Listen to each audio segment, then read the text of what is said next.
The vast, swirling atmosphere of Isseron was not merely a backdrop. It was a living, breathing entity of crushed velvet and violent storms.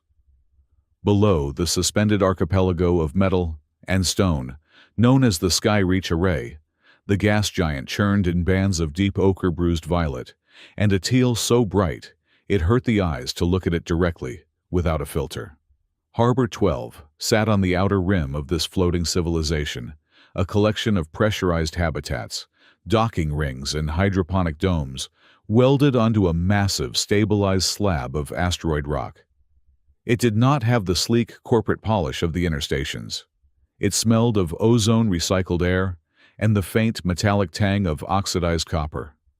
It was a place for people who worked with their hands, mechanics, freelance pilots, and traders, who did not ask too many questions about cargo manifests. Jace Rowan stood on the precarious edge of Gantry 7, the wind from the atmospheric stabilizers whipping his flight jacket against his frame. He was a man composed of sharp angles and tired lines, his dark hair graying prematurely at the temples. To the casual observer, he was just another freighter pilot checking his ship. But Jace was not looking at his ship. He was running his gloved hand along the thick braided cabling of a secondary anchor line. "System reports tensile strength at 98%, a synthesized voice chirped from the datapad, clipped to his belt. "No maintenance required." Jace ignored the machine. He gripped the cable, closing his eyes. He did not trust the green numbers on the screen. He trusted the vibration running through the metal, the subtle hum that traveled from the resonance engine, buried deep in the station's core, up through the rock and into the infrastructure. He felt for the dissonance, the microscopic shudder that meant a bolt was loose, or a lumen crystal was fracturing. For 5 years, he had been a ghost in the machine. Before Mira, before the accident, he had been an anchor pilot, one of the rare few with the neurological resilience to jack directly into the resonance engine, guiding the entire Skyreach array through the magnetic storms of Isseron. He had felt the station as an extension of his own body. Now, he only trusted what he could touch with his own 2 hands. The vibration was steady. The hum was a low C major, clean and consistent. "You are wrong," Jace muttered to the datapad, though he tapped the screen to acknowledge the report. "But you are lucky today."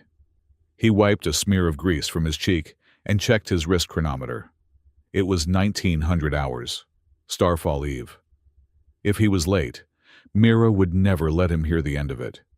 She would give him that look, the one that scrunched her nose and widened her eyes, a look so painfully similar to her mother's that it sometimes made Jace lose his breath for a second. He secured the access panel with a heavy wrench, the clang echoing in the cavernous docking bay, and turned back toward the airlock. The station was waking up for the holiday.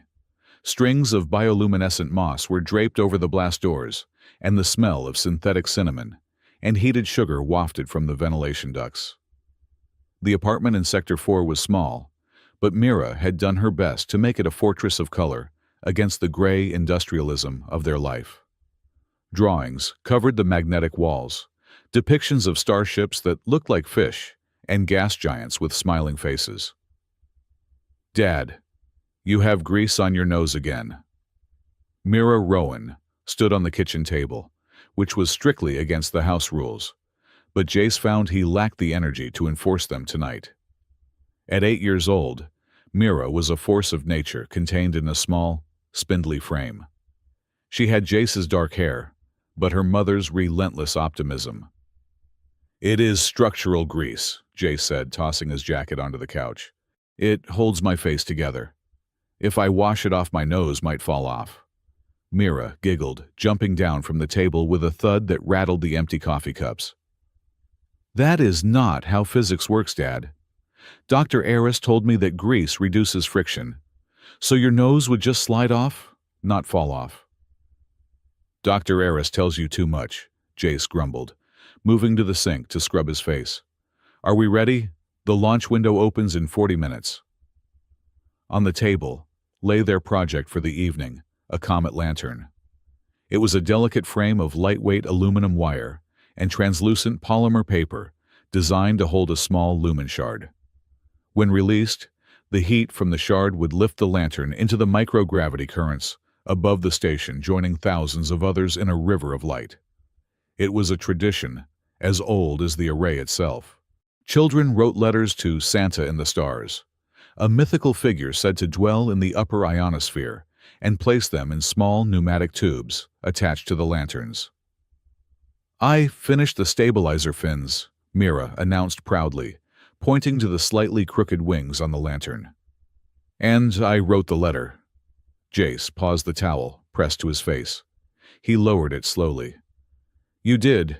You know you can show me. I can check the spelling." Mira shook her head vigorously, clutching a small, sealed aluminum tube to her chest. "No. It is a wish. If you read it, the quantum probability collapses, and it won't come true. That is science." Jace smiled, but it was a smile that didn't quite reach his eyes. He knew what she usually asked for: a new gravity bike, a pet bio-lizard. 1 year, she had asked for a whole planet. "All right, keep your quantum secrets," Jace said, walking over and hoisting her up onto his hip, pretending she wasn't getting too big for it. "But if you asked for a pony again, I am telling you now, the airlock creates a mess." Mira wrapped her arms around his neck, smelling of soap and the peppermint tea she liked to drink. She rested her chin on his shoulder, her voice dropping to a whisper. "I didn't ask for a pony." She didn't say what she asked for, and Jace didn't press. He felt the hollowness in the apartment, the empty space on the couch where Ellen used to sit, the silence in the bedroom that was too loud at night. He tried to fill it with double shifts, with manual repairs, with buying Mira whatever trinket she looked at for more than 5 seconds. But he knew, with the terrifying clarity of a parent, that he was barely holding the hull together. The observation deck on the upper level of Harbor 12 was crowded. Families from all sectors had gathered, their voices a cacophony of laughter and chatter. The dome above was transparent, revealing the magnificent, terrifying expanse of the Iceron night. The gas giant glowed below them, a massive curvature of storms, while above the void was punctuated by the distant, glittering lights of the other stations in the Skyreach array. Jace held Mira's hand tightly as they navigated the crowd. He felt the usual low-level anxiety of being in a throng of people, the anchor instinct to scan for threats, for structural weaknesses. "Look, Dad, the Kalen family is launching a green one." Mira pointed to a large emerald-colored lantern floating upward. They found a spot near the railing of the launch chute. The air was cold here, the environmental shielding thinned to allow the lanterns to pass through the magnetic field. "Okay, kiddo," Jace said, kneeling down. "Initialize the ignition sequence." Mira's face was solemn with concentration. She placed the small lumen shard into the holder at the base of their lantern. It began to glow, with a warm amber light pulsing softly. Next, she took the aluminum tube, the one containing her secret letter, and clipped it onto the small rail beneath the lantern's frame. "Secure?" Jace asked. "Secure," Mira confirmed. She closed her eyes for a moment, her lips moving silently, before she opened them and looked at Jace. "Ready." They lifted the lantern together. The heat from the lumen crystal was already creating a localized updraft. As they let go, the lantern wobbled, dipped slightly, and then caught the artificial breeze. It rose, joining the stream of hundreds of other lights, a river of amber green and blue, flowing out into the vacuum, protected by the station's extended magnetic envelope. "There it goes," Jace whispered. Mira watched it with an intensity that broke Jace's heart. She wasn't just watching a toy. She was watching a prayer. Suddenly, a heavy clank echoed from the collection mechanism above. The system was designed to capture the message tubes after the lanterns reached a certain altitude, sorting them into the digital archive for the Santa broadcast, a community event where wishes were read aloud. But Jace, with his ear tuned to the machine, heard the belt slip. "Watch out," Jace said instinctively, pulling Mira back a step. High above, a guide rail snapped. A spark showered down, harmlessly extinguishing before it hit the deck. The crowd gasped, then laughed, thinking it was part of the show. But Jace saw their lantern.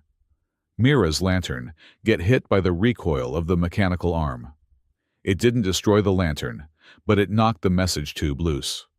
The small aluminum cylinder tumbled free from the magnetic catch. Instead of being sucked into the intake vent, it spun wildly out toward the open aperture of the shield gate. "My letter," Mira cried out, reaching over the railing. "I see it," Jace said, his eyes tracking the object. Normally, debris would be vaporized or caught by the safety net. But the tube was small, aerodynamic, and moving at the perfect trajectory.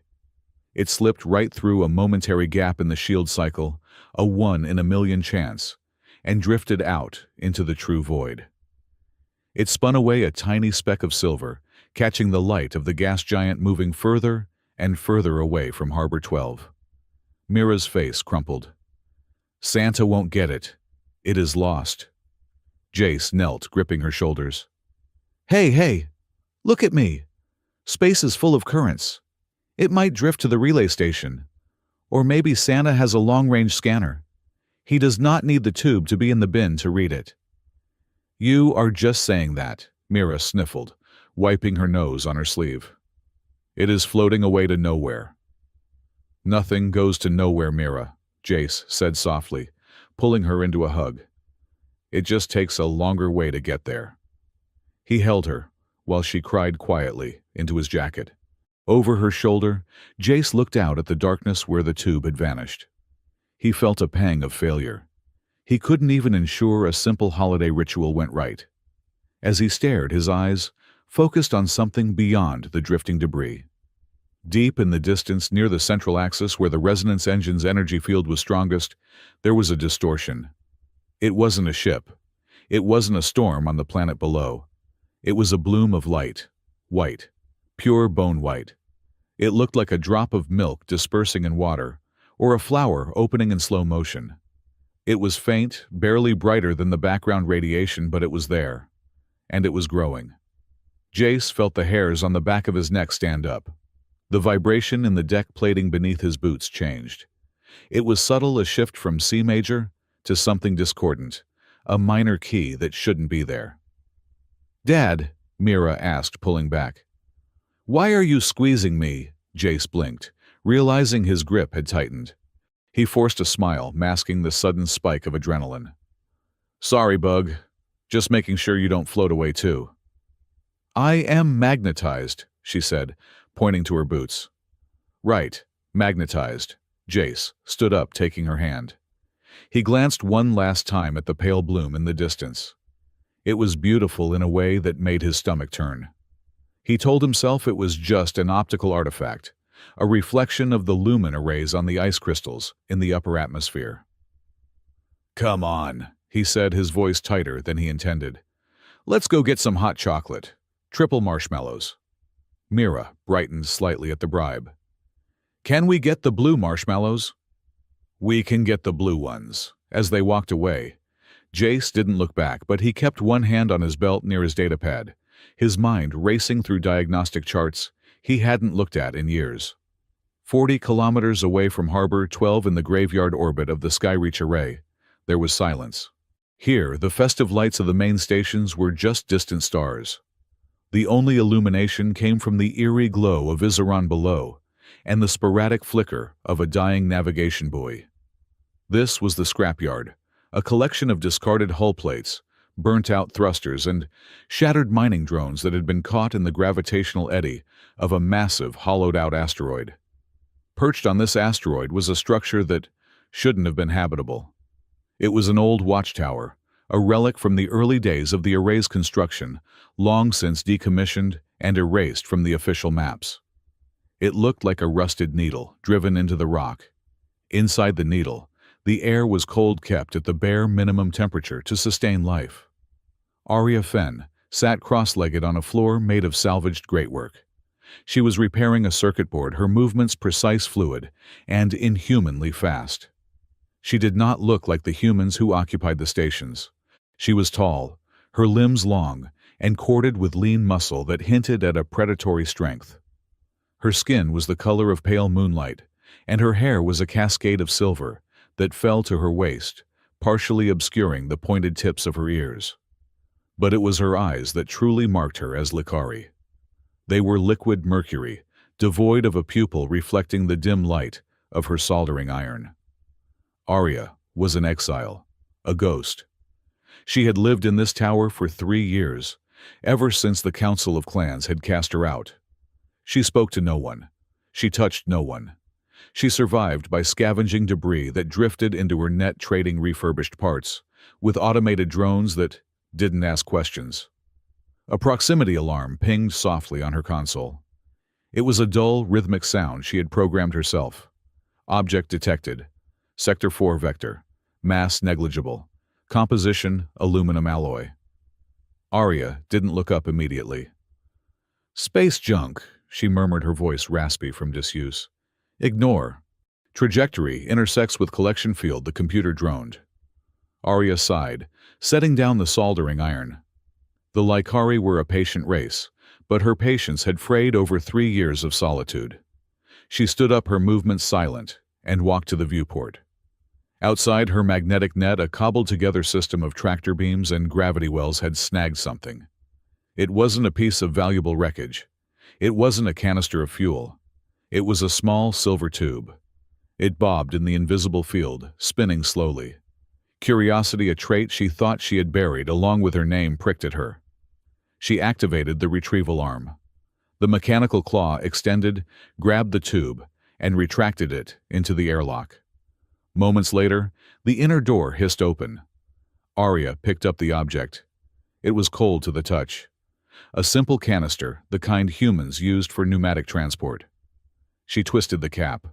It was sealed tight, but her fingers, strong enough to bend steel, opened it with a gentle twist. Inside was a rolled-up piece of polymer paper. Arya unfurled it. The handwriting was messy, large loops and uneven slants written in blue marker. "Dear Santa, my dad says you are busy, but I am writing anyway. I have been good. I ate all my vegetables, even the green paste. I do not want a toy this year. I want a mom. Not just for me, but for Dad too. He is sad even when he smiles. He sits in the dark and listens to the station hum. He needs someone to listen with him. Please find one that likes blue marshmallows and is not afraid of grease. My name is Mira Rowan. We live in Harbor 12, Sector 4. Thank you." Arya froze. The paper trembled slightly in her hand. Mira Rowan. The name struck her like a physical blow. The air in the tower suddenly felt too thin. Memories sharp and jagged flooded her mind. Fire. The scream of tearing metal. The blinding white light of a failed lumen experiment.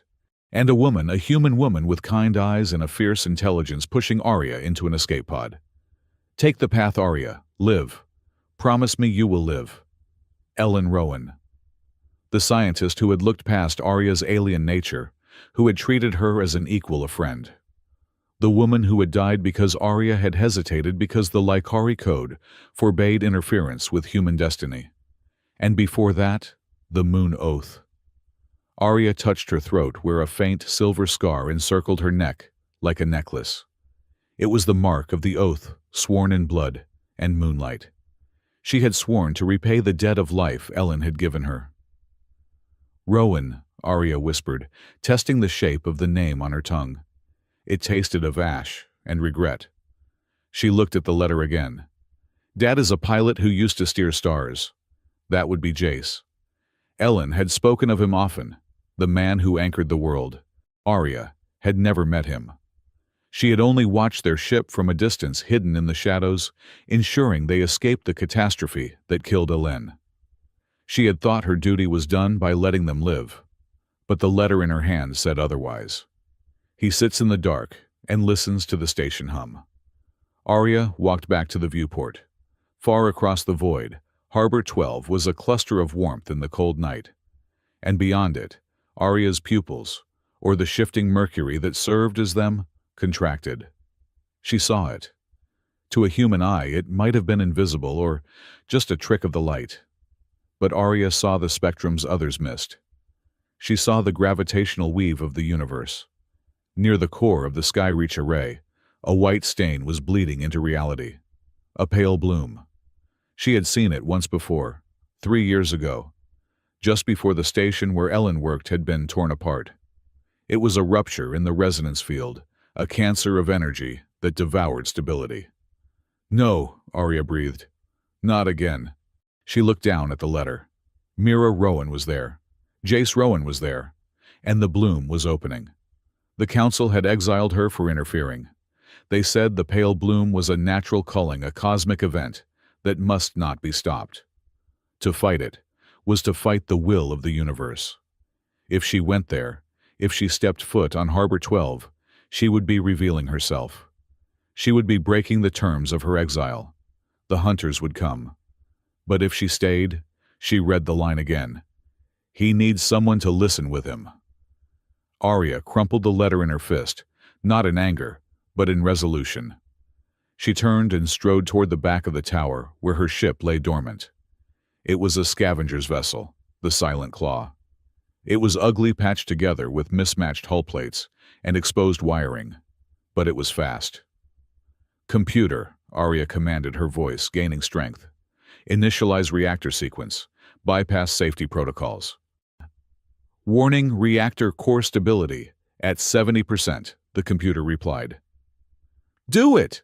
Arya snapped. The ship shuddered as the engine roared to life, shaking the dust from the ceiling of the hangar. She wasn't going to fight a war. She wasn't going to save the world. She told herself this as she strapped into the pilot seat. "I am just returning a letter," she said to the empty cockpit. "That is all? Just a courier job." But as the Silent Claw detached from the watchtower and fired its thrusters, turning its nose toward Harbor 12, Arya knew she was lying. She wasn't just returning a letter. She was answering a call she had been waiting for since the day she let Ellen Rowan die. Outside in the deep vacuum, the pale bloom pulsed. It was wider now, its tendrils of white light stretching invisibly toward the unsuspecting station. The gap between the exile and the family was closing, bridging the dark, cold miles, with the thrust of a rusty engine and the innocent wish of a lonely child. The docking clamps of Harbor 12 engaged with a metallic groan that vibrated through the hull of the Silent Claw. Arya Fenn sat in the pilot's seat, her hands hovering over the controls, her breath held tight in her chest. She was not a stranger to rough landings. Her life in the debris field was a series of near collisions. But this was different. This was not a rock. It was a home. Outside the scarred viewport, the station looked like a chaotic cathedral of steel and glass, illuminated by the amber glow of the lumen crystals. The docking officer's voice crackled through the comms. "Unidentified vessel, you are listing 3 degrees to port. Adjust your thrusters or you will scrape the paint off my gantry. Over." The voice was deep-laced with the static of tired equipment and the specific weariness of a man who had seen too many rookie pilots. Arya recognized the tone, even if she had never heard the voice directly. Jace Rowan. "Stabilizers are temperamental," Arya replied. Her voice filtered through a modulator she had rigged to smooth out the guttural undertones of her natural speech. "Adjusting now," she feathered the controls. The Silent Claw shuddered, its ancient engines coughing as they fought the artificial gravity well of the station. Suddenly, the world tilted. It was not the ship. It was the station itself. A low, resonant hum, a sound felt in the teeth, more than heard in the ears, rippled through the fabric of the Sky-Reach array. The resonance engine deep in the core skipped a beat. For a heartbeat, gravity confused itself. Up became sideways. The Silent Claw lurched violently. "Cut your engines," Jace's voice barked sharp with command. "Magnetic grapple is engaging. Do not fight it." Arya killed the power. A massive mechanical arm swung out from the gantry, seizing her ship's hull, with a deafening clang. The vessel jerked to a halt, suspended over the abyss of the gas giant below. Arya exhaled, her heart hammering against her ribs. She pulled the hood of her heavy scavenger's cloak up, ensuring it shadowed her face, and more importantly, the pointed tips of her ears. She checked the inner pocket of her jacket. The silver tube was there. "Show time," she whispered to the empty cockpit. She cycled the airlock and stepped out onto the extending bridge. The wind was fierce here, swirling with the scent of recycled oxygen and ozone. The gravity fluctuation had left the walkway vibrating. As she stepped across the threshold between her ship and the platform, the station shuddered again. A secondary tremor. The metal plating under her boot slicked with condensation, and oil shifted. Arya slipped. For a Lycari balance was instinctual, but the magnetic disarray confused her inner ear. She pitched forward the drop to the atmospheric processing fans below, yawning wide. A hand shot out and grabbed her forearm. It was a grip of iron, calloused and warm. The force of the catch swung her around, slamming her chest against a solid flight-jacketed body. "Got you," a voice said, right by her ear. Arya looked up. Jace Rowan was taller than she expected, though she knew his file by heart. His eyes were the color of storm clouds, lined with the crinkles of a man who squinted at suns and screens too often. He smelled of engine grease and old coffee. For a second, neither of them moved. The contact was electric, a sudden grounding wire in the middle of a shifting world. Arya felt a pulse of heat travel up her arm from where his hand gripped hers. It was terrifyingly human. "You have solid reflexes for a scavenger," Jace said, helping her straighten up, but not immediately letting go. He looked at her, his gaze curious, probing the shadows of her hood. "Gravity here is inconsistent," Arya said, pulling her arm back gently. She kept her head down, ensuring her silver eyes remained hidden in the gloom. "Thank you." Jace wiped his hand on his pants, a nervous habit. "Yeah, well, the resonance engine is having a bad week. Welcome to Harbor 12. I am Jace Rowan. I run the intake manifest." "Era," she lied, shortening her name. "Just passing through. I have scrap to trade." "We can always use scrap," Jace said, turning to lead her toward the blast doors. "Though judging by your ship, you might need to keep some of it for repairs. That port thruster looks like it survived a war." "It has survived worse," Arya murmured, following him. They stepped through the airlock into the warmth of the station. The transition from the cold void to the bustling, noisy interior was jarring. The reception bay was a cavernous hall, filled with crates, loader bots, and the hum of conversation. Arya felt the weight of the silver tube in her pocket. It felt heavier than the hull plating she usually hauled. She needed to find a way to leave it, to drop it where he would find it, and then vanish before anyone asked why a Lycari was this deep in human territory. "Dad!" The shout pierced the industrial noise like a bell. A small blur of blue overalls and dark hair rocketed across the deck plates. Mira Rowan skidded to a halt in front of them, breathless, her eyes wide and sparkling. "Did you see it? The lights flickered. Dr. Aris said it was a power surge, but I think the engine was just sneezing," Mira announced, bouncing on her heels. Jace sighed, the tension in his shoulders melting instantly. "Engines do not sneeze, bug. And you are supposed to be in the school sector." "School is boring. Physics is better in person," Mira countered. She looked up at Arya, her curiosity piqued. "Who is this? Is she a pirate?" "I am not a pirate," Arya said softly. The sight of the girl, so much like the infant she had watched from the shadows 8 years ago, made her throat tight. "She is a traitor, Mira," Jace corrected. "Ara, this is my daughter Mira, the station's unofficial safety inspector." Arya shifted her stance, uncomfortable under the scrutiny. As she moved, the edge of her cloak snagged on a protruding latch of a cargo crate. She tugged it free, but the motion dislodged the contents of her inner pocket. The silver pneumatic tube slid out. It hit the metal deck with a clear, ringing clink and rolled across the floor, stopping right at Mira's feet. Time seemed to freeze. Jace frowned. "You dropped something." Mira looked down. Her eyes went wide, saucer-sized. She gasped a sound of pure, unadulterated shock. She snatched the tube up, clutching it with both hands.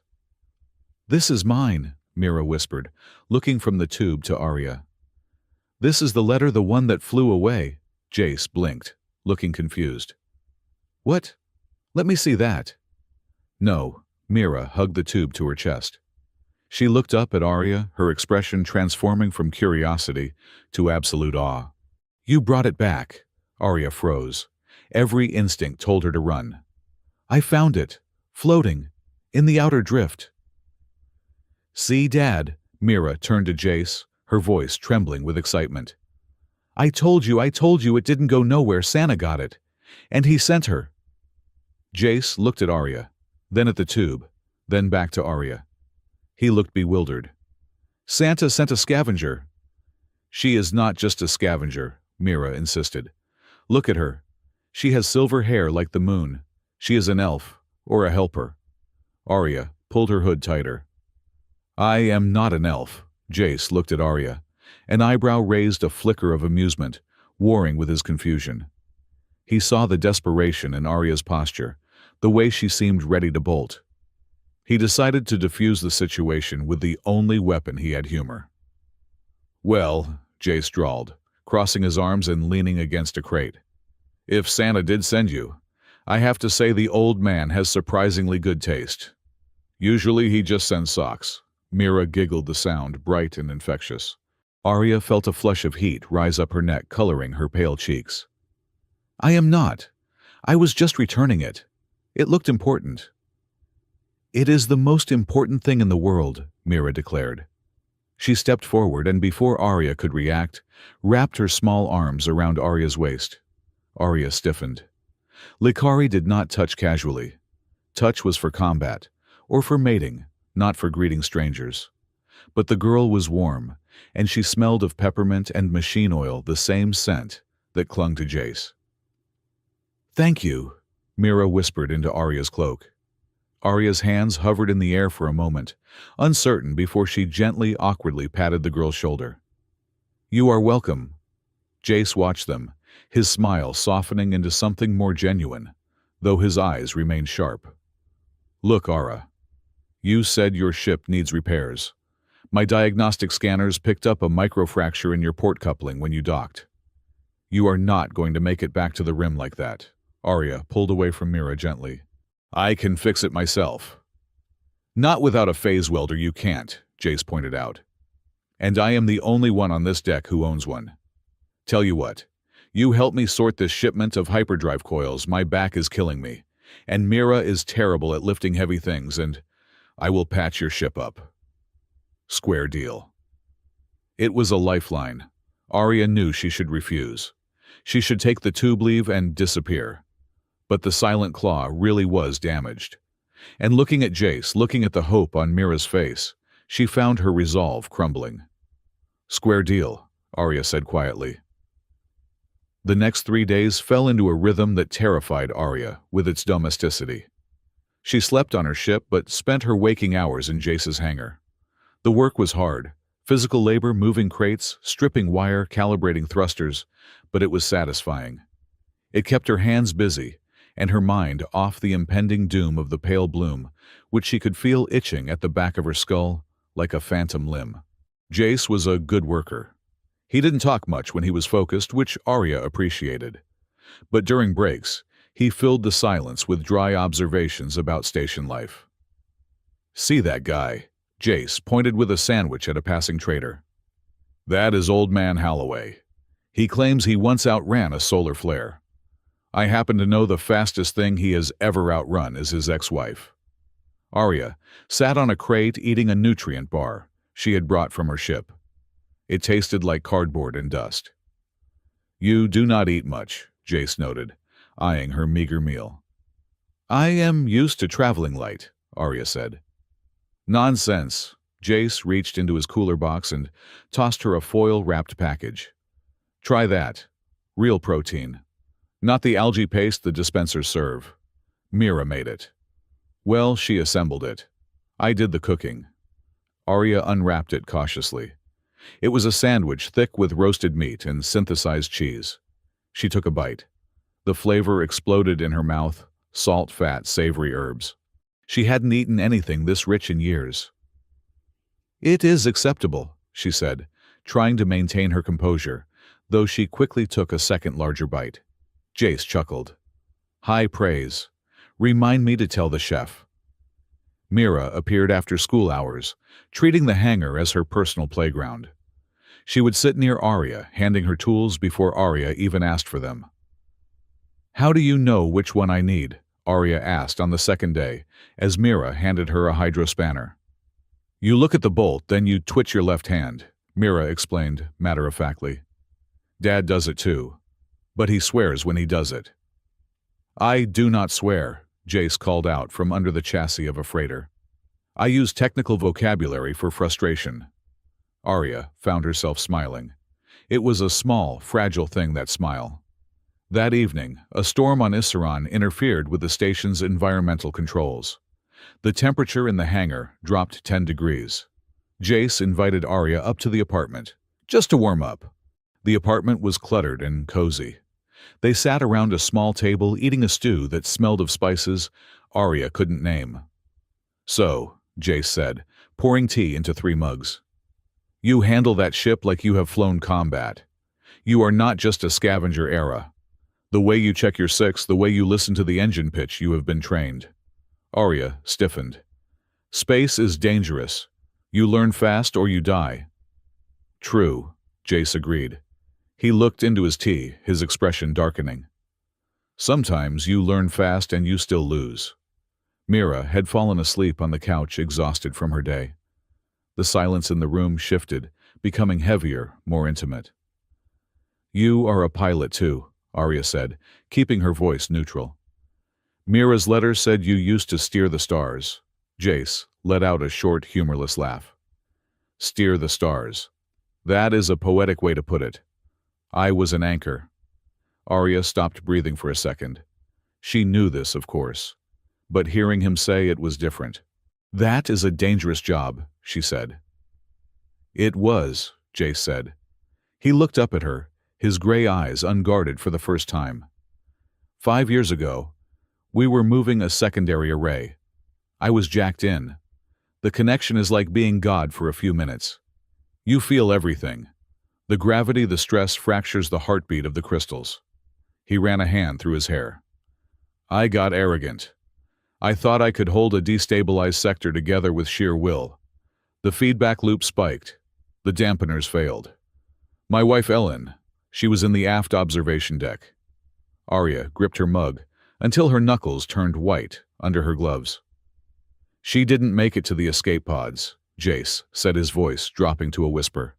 She manually overrode the bulkhead seals to stop the decompression from reaching the nursery. She saved Mira. She saved me. And I was the one flying the damn thing.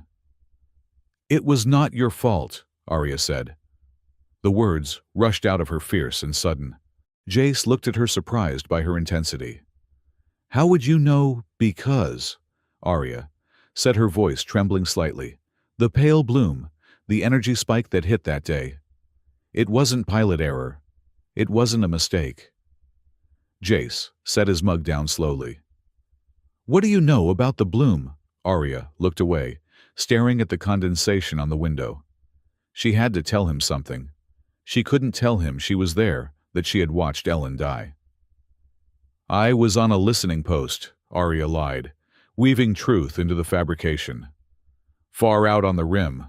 My people, we sense things. The Lycari. She said the word deliberately, watching for his reaction. Jace didn't flinch. I figured you might have some Lycari blood. The ears are hard to hide completely under that hood. Arya pulled the hood back slightly, revealing the silver points. She waited for the revulsion, the fear. Jace just watched her. Go on. I sense the bloom forming, Arya said. It is a rupture in the fabric of space-time. It feeds on resonance. I tried to warn my clan. I begged them to send ships to deflect the wave. They refused. They said it was nature's way, that humans play with fire and deserve to get burned. She looked at Jace, her silver eyes shimmering with unshed tears. I didn't listen. I stole a ship. I tried to divert the wave myself. I was too late to stop it all, but I tried to shield the escape vectors. My interference caused a feedback loop that destroyed 3 Lycari scout ships. My own people died because I tried to save strangers. Jace stared at her. You were there 5 years ago. I was a ghost, Arya whispered. I was exiled for it. They stripped me of my clan name. I am just adrift.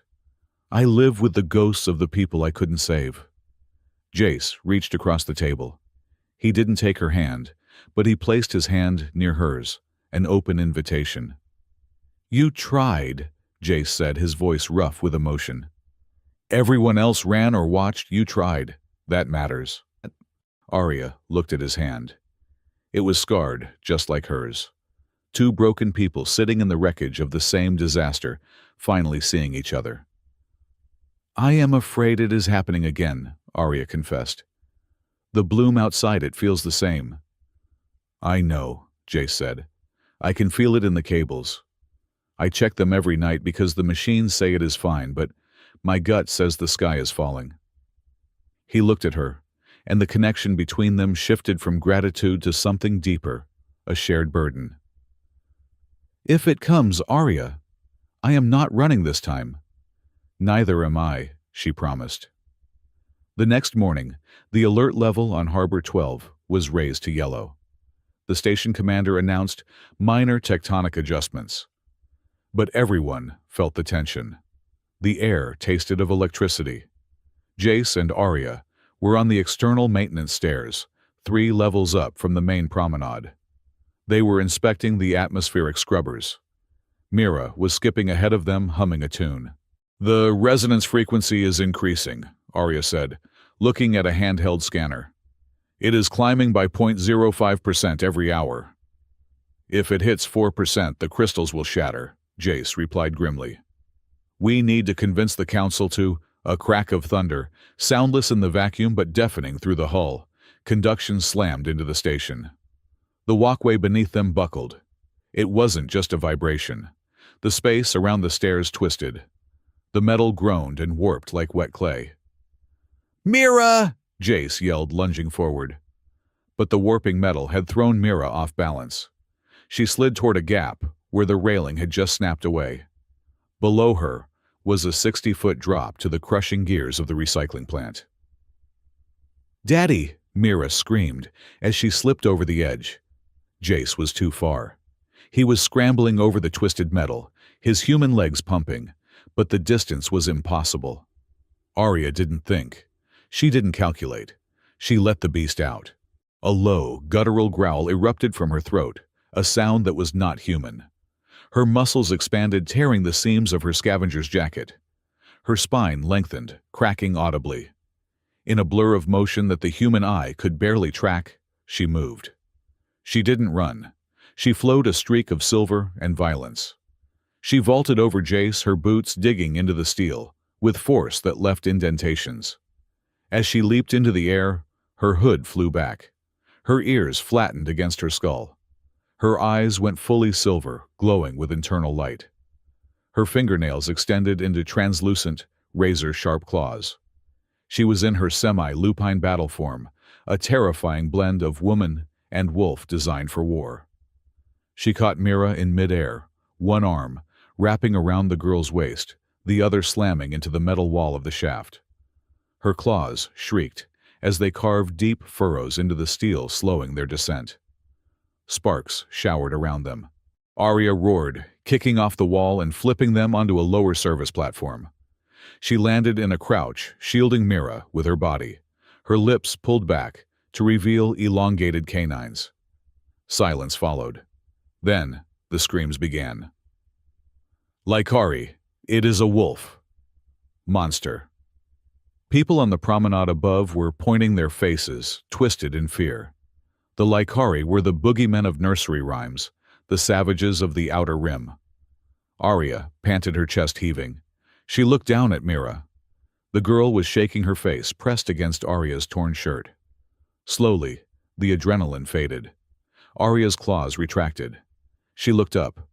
Jace had reached the railing. He was staring down at her. His face was pale, his eyes wide. He looked at the furrows in the steel, then at Arya's face. the alien geometry of her cheekbones, the silver eyes that were now unmistakably predatory. Arya flinched.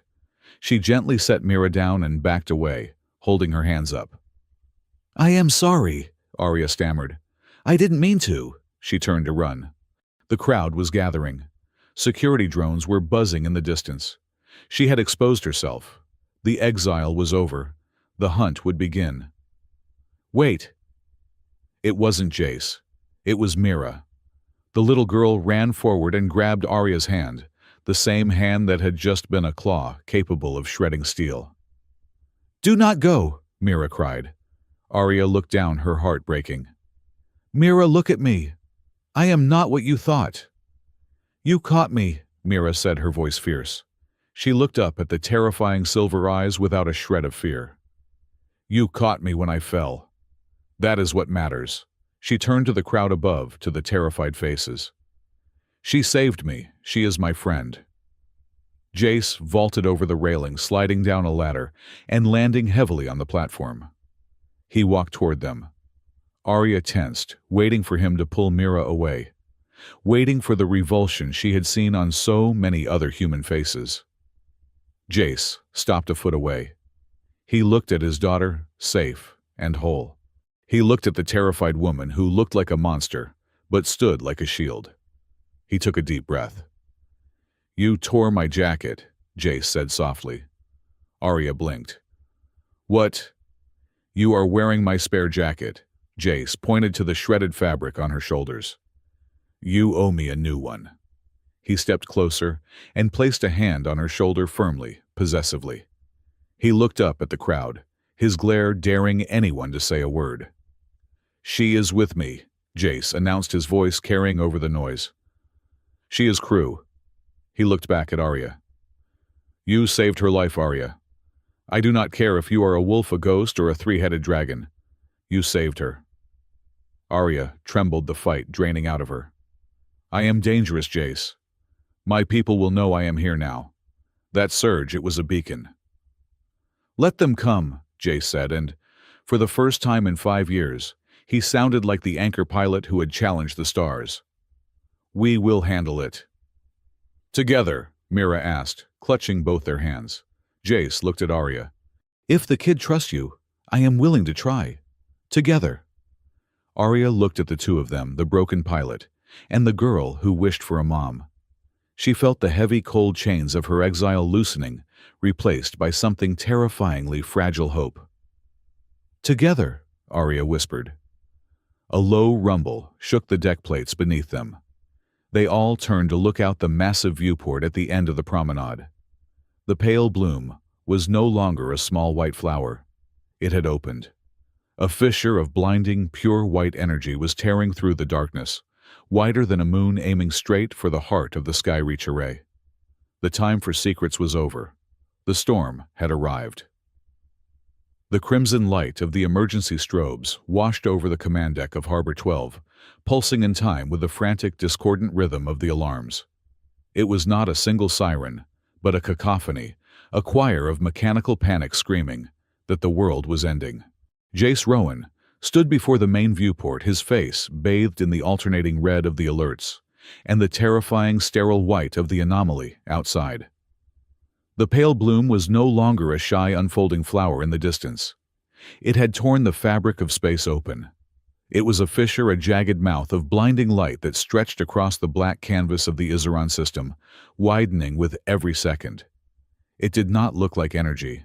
It looked like the absence of existence, a white erasure that was eating the stars. "Report!" The station commander bellowed, his voice cracking under the strain.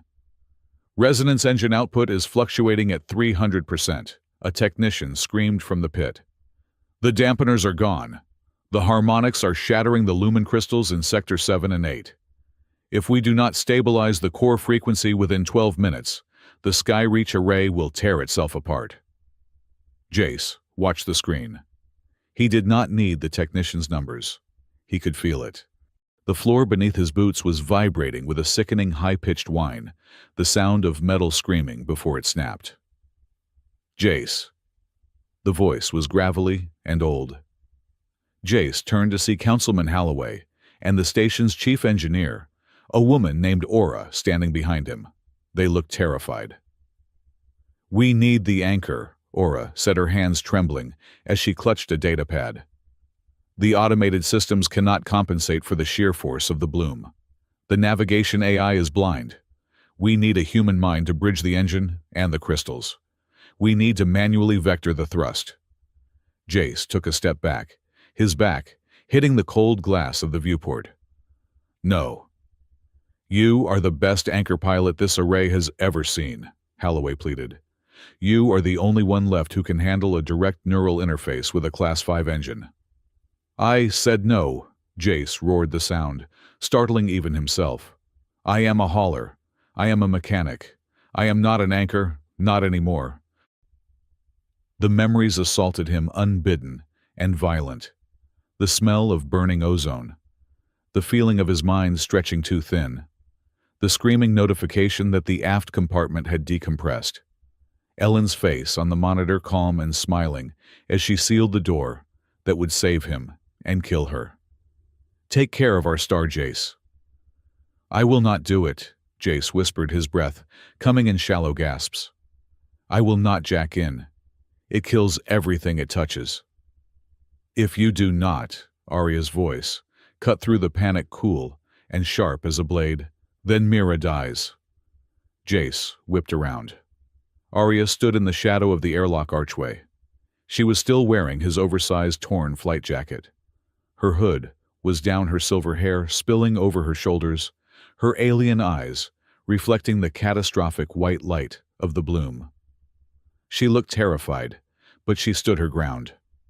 "Arya," Jace said, his voice breaking. "Do not ask me to do this." "I am not asking," Arya said, walking toward him.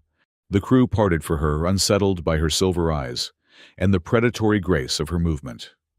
She stopped inches from him. "I am telling you what I see. Look at the screen, Jace. That is not just a storm. It is a resonance wave. I saw it 5 years ago." The bridge went silent. Aura stared at the Lycari woman. "You saw it." "It is the same pattern," Arya said, never taking her eyes off Jace. "It feeds on fear. It feeds on hesitation. It wiped out the station at Rim 9 because the anchor fought the current instead of riding it." "You are afraid, Jace. You have been afraid for 5 years. And that fear is going to bury your daughter in a grave of ice and metal unless you decide to be the man she thinks you are." Jace stared at her. He wanted to be angry. He wanted to shout at her for reopening the wound in his chest. But when he looked into her liquid silver eyes, he didn't see judgment. He saw a mirror. "I cannot lose her," Jace whispered.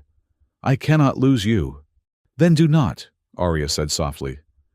"But you cannot save us from here." Jace looked at the monitor.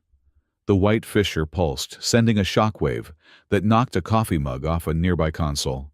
The mug shattered. Jace closed his eyes. He took a breath that shuddered in his lungs. When he opened them, the terrified widower was gone. The pilot had returned. "Aura," Jace commanded, his voice dropping an octave, steady and cold. "Prep the anchor chair. Bypass the safety limiters. I want 100% of the neural feed." "That will fry your synapses," Aura warned, though she was already typing furiously. "It might," Jace agreed. Arya, I cannot do this alone. The sensory input will be blinding. I need a spotter. Someone who can see the gravity waves before they hit the hull." "I will go outside," Arya said immediately. "I can navigate the lumen pillars. I will use the resonance crystals to tune the frequency from the exterior while you drive it from the core. If you use your senses that openly," Jace lowered his voice, gripping her arm, "the energy signature will be massive. Your people, the hunters. They will find you.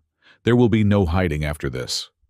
Arya looked at the screen, then down at the floor, where she knew Mira was currently hiding in the safe room. She touched the spot on her chest, where her heart beat a slow, powerful Lycari rhythm. "I am done hiding," Arya said. "Let them come. But they will have to wait until we save this ship." Jace nodded, a grim smile touching his lips. All right. Suit up. Meet me on the other side. The anchor chamber was a spherical room located in the absolute geometric center of Harbor 12. It was silent here, insulated from the chaos of the bridge. In the middle of the room sat the chair, a terrifying contraption of chrome leather and neural fiber cables that hung suspended in a magnetic field. Jace stripped off his jacket and shirt, shivering as the cold air hit his skin.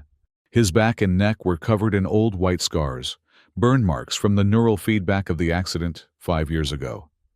Dr. Sora Imani was there, her face pale as she attached the electrodes to Jace's temples, his spine, and his chest. "Jace," Sora said quietly, checking his vitals. "Your cortisol levels are through the roof. If you panic while you are connected, the engine will amplify it. You could stroke out." "I am calm, Sora," Jace lied. "I am the definition of calm." "You are shaking," she noted dryly. "That is just anticipation," Jace said. He climbed into the chair. The magnetic restraints clamped around his wrists and ankles. "Initialize the link." "Good luck, pilot," Sora whispered and threw the switch. Pain. It was not physical pain, not at first. It was the pain of sudden, overwhelming expansion. Jace gasped as his consciousness was ripped out of his skull and shoved into the miles of cabling steel and crystal that made up the Skyreach array. He was no longer a man. He was the station. He felt the airlocks like pores on his skin. He felt the thrusters like muscles in his legs. And deep in his chest, he felt the resonance engine, a burning, roaring sun that wanted to consume him. Output critical. Integrity failing. The data flowed into his mind, not as words, but as pure knowledge. He opened his eyes, not his biological eyes, but the station's sensors. He saw the universe in a 360-degree panorama, and he saw the pale bloom. It was colossal, a tsunami of white static crashing toward him. "Jace, can you hear me?" The voice was small, tinny, coming through the comms link embedded in his ear. It was the only human thing left in his world. "I hear you, Arya," Jace's thought voice transmitted through the system. "I am online." Outside, the vacuum of space was a silent hurricane. Arya stood on the hull of Harbor 12, magnetized boots locking her to the plating. She wore a sleek, pressurized envirosuit she had scavenged and modified years ago, but she had abandoned the helmet. A Lycari's physiology could withstand the vacuum for short periods, and she needed her senses unmuted. A thin, localized force field shimmered around her head, holding a pocket of breathable air. She looked out at the floating archipelago of the array. The lumen pillars, massive, floating obelisks of crystal that stabilized the station's orbit, were flickering. "The third pillar to your port side is out of sync," Arya spoke into her throat mic. "It is vibrating at a dissonance. If the wave hits it, it will shatter." She bent her knees and leaped. In the microgravity she soared. She was a silver dart against the darkness. She landed on the floating lumen pillar, her claws extending through the gloves of her suit to dig into the crystal surface. She drew the weapon she had strapped to her back, a tuning fork the size of a spear made of resonant alloy. "Adjusting frequency," Arya growled. She slammed the tuning spear into the crystal. She roared, channeling her own bioelectric energy into the weapon. The silver mark on her wrist, the brand of her exile, flared with a blinding violet light. She pushed her senses out, feeling the gravitational waves of the bloom. It hurt. It felt like being skinned alive by the universe. But she forced the pain down, using it to find the rhythm of the storm. "Jace," she yelled. "Pitch the engine to 44 Hz now." Inside the void of the connection, Jace heard her command. 44 Hz. That was suicide. That was a frequency that could crack the core. But he trusted her. Jace visualized the engine. He reached out with his phantom hands and pushed. The station groaned. The lights in the corridors blew out, plunging the civilians into darkness, save for the emergency reds. Jace gritted his teeth, feeling blood trickle from his nose in the physical world. Hold it together." He saw Aria through the external sensors. She was a tiny speck of defiant light, clinging to a crystal monolith, fighting a wave that could swallow a moon. "I have it," Jace gritted out. Vectoring thrust. The array began to move. It was a slow, agonizing slide sideways, trying to slip the punch of the oncoming energy wave. But the pale bloom adapted. The white fissure curved following them. It was magnetic. It was hungry. "It is tracking us," Jace shouted. "I cannot shake it. It is locking onto the engine's heartbeat." "It wants the resonance," Arya shouted back, her voice strained by the physical effort of holding the crystal in tune. "You have to shut it down."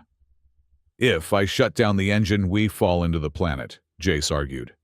"Gravity will crush us in 5 minutes." "We do not need 5 minutes," Arya screamed. "We need 30 seconds. Kill the engine." "Jace, let us drift. I will deflect the wave." "You cannot deflect a star, Arya. It will incinerate you." "Trust me." Jace hesitated. The logic of a pilot told him to keep the power on, to fight, to fly. But the logic of a father. He thought of Mira. Mira Rowan was not in the safe room.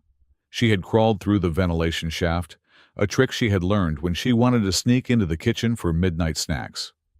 She dropped down onto the catwalk overlooking the anchor chamber. The room was freezing. Her breath came in white puffs. She saw her father suspended in the chair. He looked terrible. His skin was gray veins bulging on his neck, blood running from his nose. He was thrashing against the restraints, his mouth open in a silent scream of concentration. Mira wanted to run to him to wake him up, but she knew she couldn't. Dr. Eris had said once that waking an anchor was like ripping a tree out of the ground. It tore the roots. She needed to help him. She needed to be his anchor. She pulled a piece of paper from her pocket. It was a drawing she had made in the dark of the safe room. It was crude, drawn with crayons. A tall stick figure with messy hair, Jace, a figure with pointy ears and silver hair. Arya and a small girl in the middle, Mira. They were holding hands.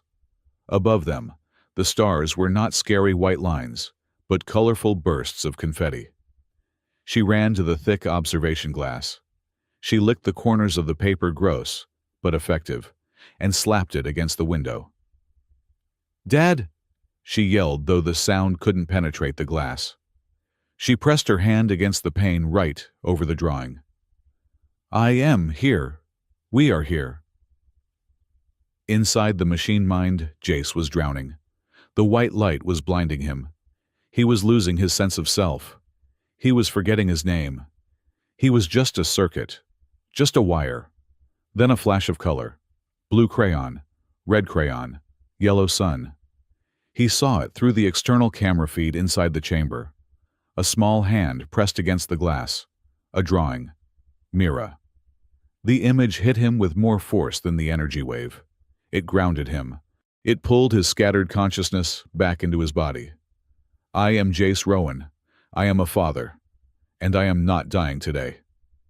"Arya," Jace said, his voice crystal clear. "I am killing the engine. On my mark. 3, 2, 1. He mentally severed the connection to the reactor. The roaring sun in his chest vanished. The Skyreach array went dead. The lights died. The hum stopped. The gravity failed, leaving everyone floating in weightless silence. The station was a cold stone falling through the dark. The pale bloom suddenly denied the tasty resonance signature it had been hunting, wavered. The white fissure slowed its tendrils, flailing like a blinded beast. "Now, Arya!" Jace screamed into the void. On the hull, Arya saw the lights die.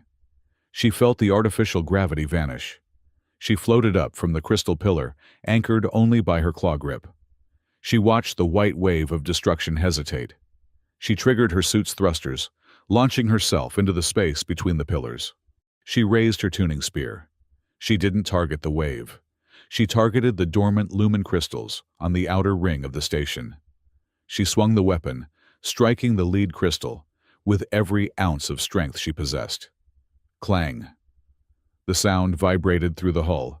She struck again, and again, creating a rhythmic pulse. A song. She threw her head back and screamed not a word, but a note. A Lycari war song, a frequency that could shatter glass. Her exile mark burned like fire. It was searing, her skin glowing so bright, it illuminated the dark side of the station. She was pouring her life force into the crystals. The lumen pillars responded. They didn't power up. They sang back.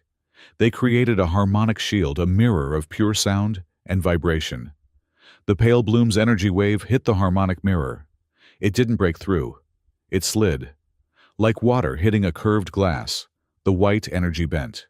It curved around the silent, dark station. The fissure groaned, twisting violently, as it was forced to change trajectory. The light washed over them, blinding, terrifying, but it didn't touch the hull. It arced past, shooting out into the empty void of deep space. For 10 seconds, the universe was nothing but white fire and silence. Then the wave passed. The fissure snapped shut, collapsing in on itself with a shockwave that rattled the station's bones. The darkness returned. The beautiful, safe darkness. Aria floated in the void. Her weapon slipped from her numb fingers, drifting away. Her suit's lights flickered and died. The mark on her wrist was black, charred skin, smoking in the cold. She looked toward the observation deck. She thought she saw a small face pressed against the glass. "We did it," she whispered. Then her eyes rolled back and she went limp, drifting tethered only by a safety line against the cold metal hull. Inside the chamber, Jace gasped, his body arching in the chair as the neural feedback backlash hit him. It felt like being struck by lightning. The scars on his back flared red. Smoke rose from the contact points on his temples. "Jace!" Sora screamed, hitting the emergency release. The clamps snapped open. Jace fell forward, crashing onto the metal grating of the floor. He couldn't feel his legs. He couldn't feel his hands. But he could hear. He heard the backup generators kicking in. He heard the slow, reassuring thrum of the life support systems restarting. And he heard the hiss of the airlock door opening, small footsteps running. "Dad!" He forced one eye open.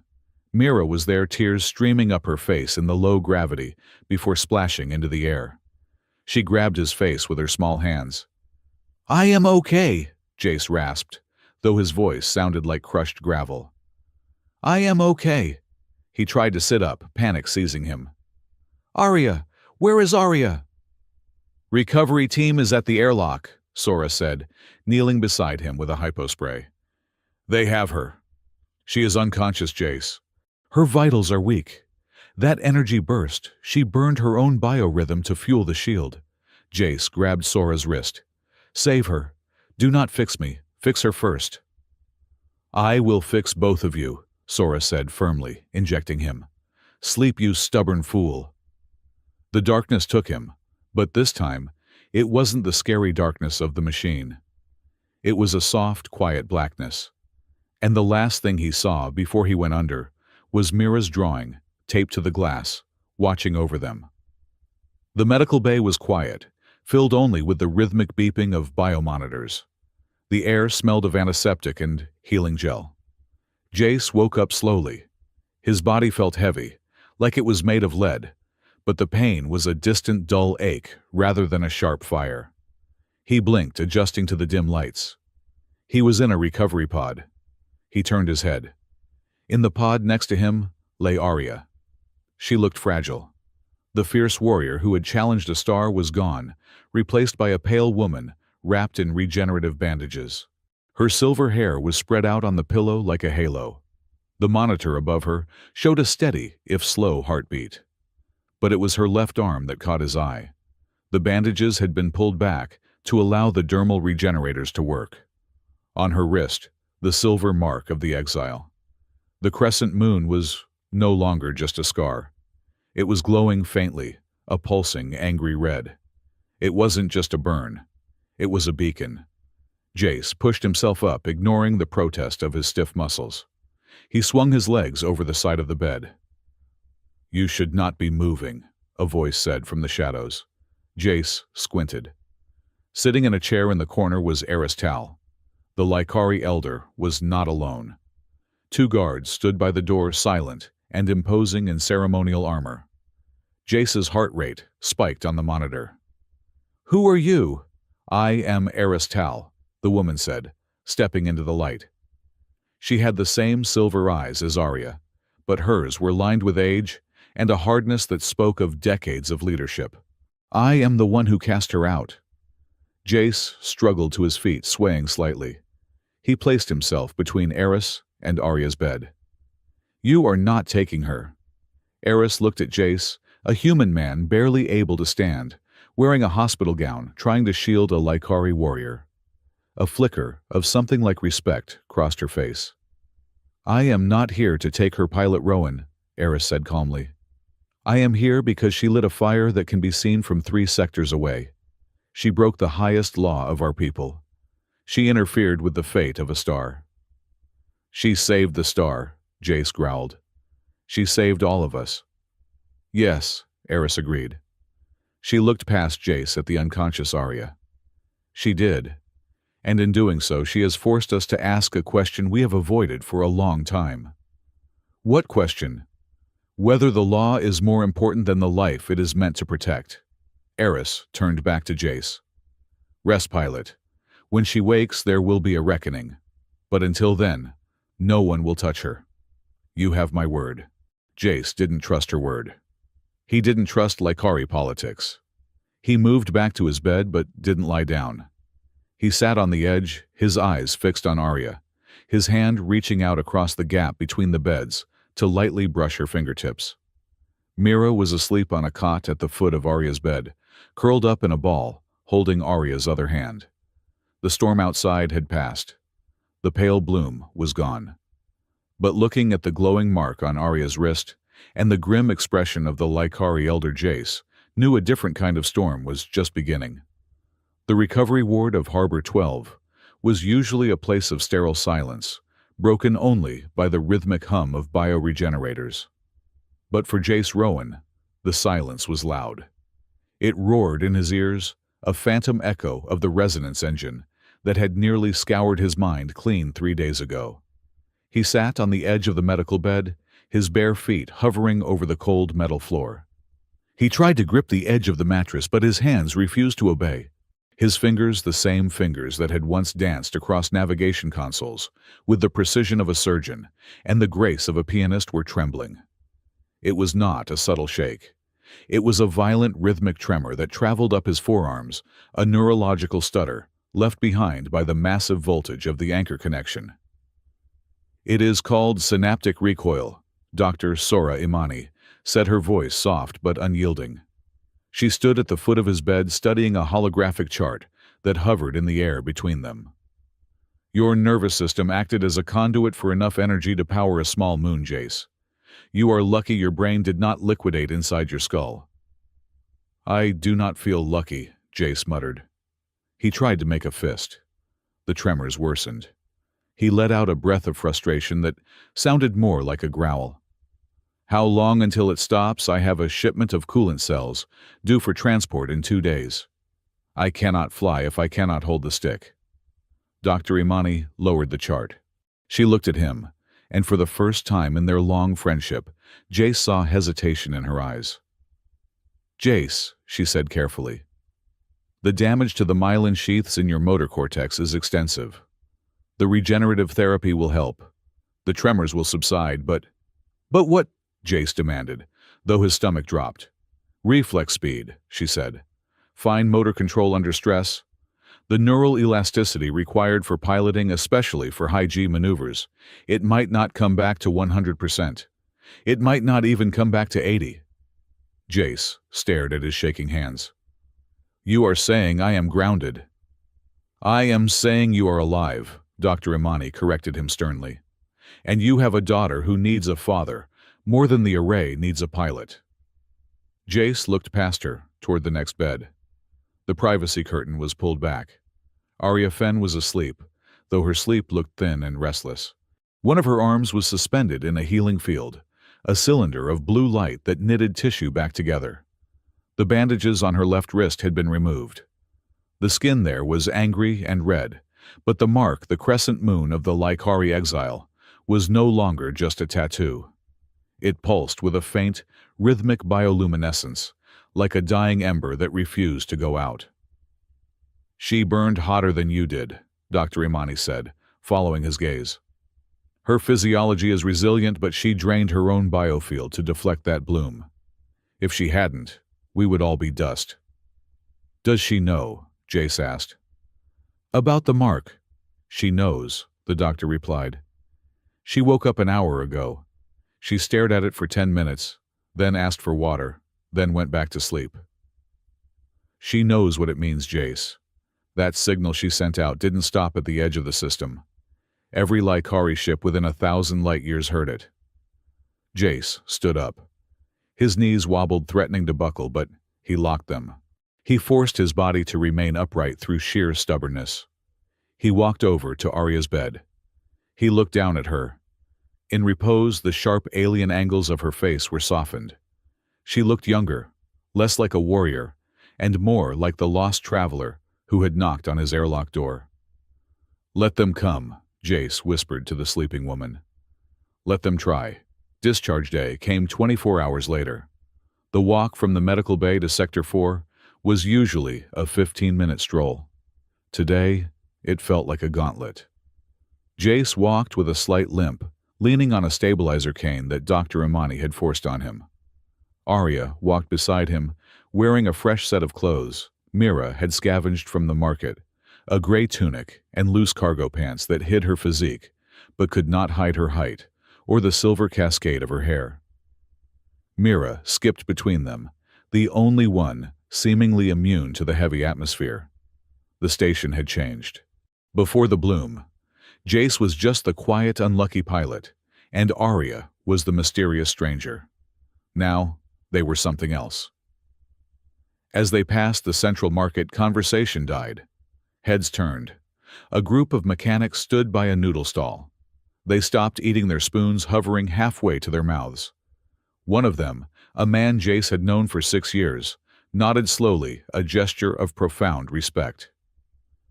"Thank you, Jace," the man called out, "for saving the roof over our heads." Jace nodded back, uncomfortable. He tightened his grip on the cane. But not all the looks were kind. 2 rows down, a woman pulled her child close to her leg as Arya passed. The child pointed at Arya's pointed ears, but the mother slapped the hand down, whispering something urgent and fearful. "She is a Lycari," Jace heard a whisper from a doorway. "They say she summoned the bloom. They say she brings storms." "She stopped the storm, you idiot," another voice hissed back. "But the mark is lit," the first voice argued. "Look at her wrist. That means trouble. That means hunters. If we let her stay, we are inviting a war." Arya kept her head high, her face a mask of porcelain indifference. But Jace saw her hand twitch. She pulled her sleeve down, covering the glowing cuff of her wrist. "Ignore them," Jace murmured, leaning closer to her. "They are just scared. People get stupid when they are scared." "They are not wrong," Arya replied, her voice low and raspy. "I am a lightning rod Jace. Standing next to me is dangerous." "I like lightning," Mira piped up, grabbing Arya's hand and swinging it. "It is shiny." Arya looked down at the girl and the mask cracked. A look of overwhelming tenderness washed over her sharp features. She squeezed Mira's hand, her claws carefully retracted. When they finally reached the apartment, the door hissed shut behind them, sealing out the whispers. The air inside was stale, smelling of the coffee Jace had left in the pot 3 days ago. "Home, sweet home," Jace sighed, collapsing onto the couch. His legs were shaking again. He hid his hands in his pockets. "I will make food," Arya announced. She moved to the kitchenette with a restless energy, opening cupboards and inspecting cans. "Your supplies are inefficient. Do you only eat processed algae and carbohydrates?" "I eat what is cheap and fast," Jace defended. "Tonight we eat real food," Arya declared. She pulled out a pouch of dried spices she had brought from her ship, Lycari roots and crushed star peppers. The next hour was a chaotic symphony of domesticity that felt utterly surreal to Jace. He sat on the couch, watching a lethal alien warrior chop vegetables with a combat knife, because she couldn't find the paring knife. Mira sat on the counter, kicking her legs and reading the labels of cans out loud. "Dad, Arya says this can of beans expired 2 years ago," Mira noted. "It is vacuum sealed," Jace said, closing his eyes. "It ages like wine." "It smells like old socks," Arya corrected, tossing the can into the recycler. When dinner was served, it was a stew that was a terrifying shade of orange. Jace took a tentative spoonful. The heat hit him instantly, a sharp floral spice that made his eyes water and his sinuses clear for the first time in a decade. "Water," Jace choked out, reaching for his glass.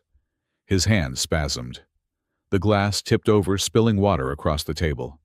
Silence fell. Jace stared at the puddle. The shame was hot and sudden, burning his face. "I will get it," Arya said quickly, reaching for a towel. "Leave it," Jace snapped. The anger was not at her. It was at the useless, betraying nerves in his own arm. "Dad, it is okay," Mira said softly. "Remember when I spilled the paint you said gravity happens?" Jace looked at his daughter. He took a deep, shuddering breath. "Yeah, gravity happens." He let Arya wipe up the mess. He ate the spicy stew, forcing his hand to hold the spoon steady by bracing his elbow against the table. It was humiliating. It was necessary. Later that night, after the dishes were cleared, they sat by the viewport in the living room. The resonance engine was humming smoothly below them, a comforting vibration in the floor. Mira was sleepy, her head resting on Arya's lap. Arya was running her long fingers through the girl's hair, humming a tune that sounded like the wind blowing through crystal canyons. "What is that song?" Mira mumbled, her eyes half closed. "It is a lullaby from the Iron Plains," Arya said softly. "It tells the story of the first wolf who fell in love with a moonbeam. He tried to catch it, but his paws were too heavy. So he sang to it instead until the moonbeam came down and turned into silver fur on his back." "Did they live happily ever after?" Mira asked. "They lived," Arya said, looking out at the stars. "And that is enough." Jace watched them from the armchair. The image was perfect. It was everything Mira had asked for in her letter. A mom, a family. And yet Jace felt a cold pit in his stomach. He looked at his hands resting on his knees. They were still trembling. He was a pilot who couldn't fly. He was a protector who couldn't hold a weapon steady. If the hunters came for Arya, what could he do? Throw an expired can of beans at them. He stood up abruptly. "I am going to check the perimeter sensors." Arya looked up, her silver eyes piercing. "Jace, the sensors are automated." "I prefer to check them manually," he said, grabbing his jacket. He walked out before she could see the fear in his eyes. 2 days passed. The routine solidified. Jace went to physical therapy in the morning, where Dr. Imani electrostimulated his nerves until he wanted to scream. Arya and Mira spent the days repairing the apartment and the Silent Claw. The bond between the woman and the child grew terrifyingly fast. It was as if they were making up for 8 years of lost time. Arya taught Mira how to listen to the vibrations of the station. Mira taught Arya how to make paper airplanes. But the tension in the apartment was growing. Every time the proximity alarm on the station pinged, Arya froze. Every time Jace dropped a wrench or fumbled a coffee cup, he withdrew into a shell of silent fury. On the 3rd evening, Jace came home early from therapy. His arm was aching, and the doctor had told him his progress was plateauing. He stopped at the door. He heard voices inside. "You have to pack lightly, little star," Arya was saying. Her voice was tight, strained. "Just the essentials. The drawing. The lantern." "But why do we have to go?" Mira's voice was tearful. "Dad just got home." "We are not going with Dad," Arya said. "We are going to a safe place. I have a contact on the Outer Rim, a colony that is hidden from the Council." Jace felt the blood rush to his head. He slammed his hand against the door panel. The door hissed open. Arya was kneeling on the floor of Mira's room, a duffel bag open in front of her. She looked up, guilt flashing across her face before she masked it with Lycari stoicism. "What do you think you are doing?" Jace asked, his voice low and dangerous. "I am packing," Arya said, standing up. "I see that." Jace stepped into the room. "And where exactly were you planning to take my daughter?" "Away from here," Arya said calmly. "Away from me." "You just told her we," Jace pointed out. "You are confusing her." "I am saving her," Arya snapped, the calm facade cracking. She held up her wrist. The mark was pulsing brighter now, a steady rhythm of red light. "Do you see this, Jace? This is a homing beacon.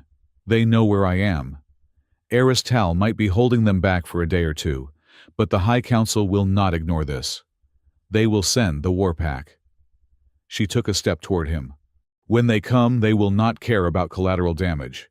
They will tear this station apart to get to me. If I stay, you die. If I stay, Mira dies." "So your solution is to run," Jace shouted. "To disappear in the middle of the night like a thief." "It is what I do," Arya yelled back. "I am a scavenger. I am an exile. I survive." "You are a coward." The word hung in the air, heavy and ugly. Arya flinched, as if he had struck her. Her eyes narrowed, the silver turning to steel. "Do not speak to me of cowardice, Jace Rowan.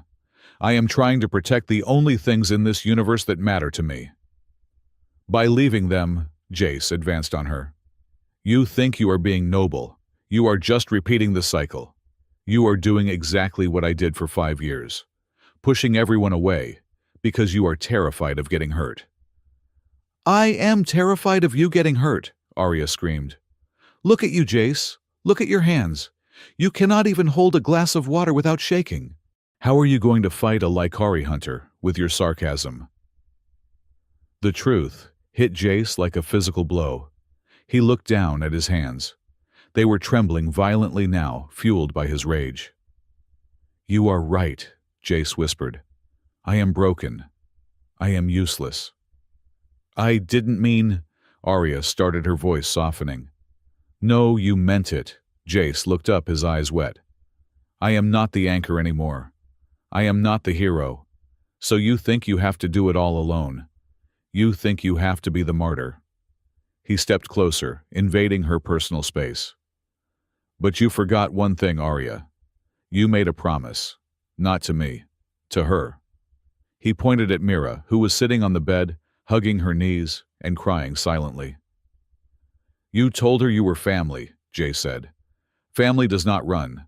Family stands their ground, even if they are shaking, even if they are broken." Arya looked at Mira. The little girl looked small and terrified. "I do not want to go to the Rim," Mira whispered. "I want to stay here, with Dad, and with you." Arya slumped. The tension drained out of her frame, leaving her looking exhausted. She sat down on the edge of the bed, burying her face in her hands. "I do not know how to fight them, Jace," she confessed, her voice muffled. "I have spent 3 years running. I do not know how to stop." Jace sat down beside her. He reached out and took her hand, the one with the glowing mark. His hand was shaking, but his grip was firm. "We do not fight them alone," Jace said. "We fight them here, on our turf. I might not be able to fly, but I know this station. I know every bolt, every vent, every pressure seal. If they want you, they have to come through me." Arya looked at him. She saw the fear in his eyes, but she also saw the steel underneath. The same steel that had held the Skyreach array together when the world was ending. "You are a fool," Arya whispered, but she turned her hand over and interlaced her fingers with his. "I am a father," Jace corrected. "And I am whatever I am to you." "A partner," Arya supplied. "A partner," Jace agreed. Mira crawled across the bed and squeezed between them. She pulled Jace's arm around her, and Arya's arm around her, linking them into a tight knot. "We are a pack," Mira declared, sniffling. "Wolves run in packs. You told me that." Arya smiled a sad, watery smile. She kissed the top of Mira's head. Yes, little star. We are a pack. The next morning, the atmosphere on Harbor 12 shifted again. Jace went to the council hall. He didn't ask for permission. He walked into the chamber where Councilman Holloway and Chief Engineer Aura were debating resource allocation. I need to make a request, Jace said, leaning on his cane. Jace, Holloway sighed. If this is about the Lycari woman. Her name is Arya, Jace said, and she is invoking the right of sanctuary. The room went silent. That is an old maritime law, Jace, Aura said. It hasn't been used in 50 years. It is still in the charter, Jace argued.